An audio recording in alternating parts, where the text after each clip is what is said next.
Hello viewers, আপনারা দেখো আমি গাছে উঠছি মৌ ফড়াত আর মৌ দেখরানি গাতর ভিতরে মৌয়ে আশা করছে হরিয়া কিন্তু উড়াইয়া নিচে গিয়া খাইয়া গেছে গিয়া। মানুষের হইন যেন তহদিরও না থাকলে সফলও না থাকলে মৌইতে এমন এক জিনিসটা পাওয়া যায় না। দেখো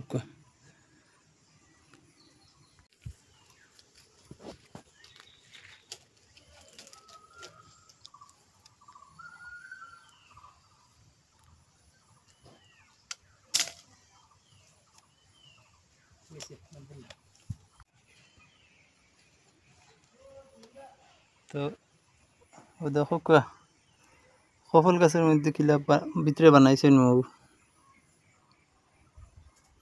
কতক্ষণ ভাঙ্গি লিছি, এখন সব দেখি আর তাত মৌ নাই।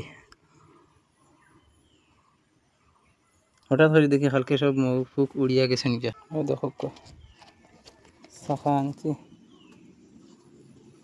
তা বহুত বড় বড় শাখা, লম্বা লম্বা শাখা আছে।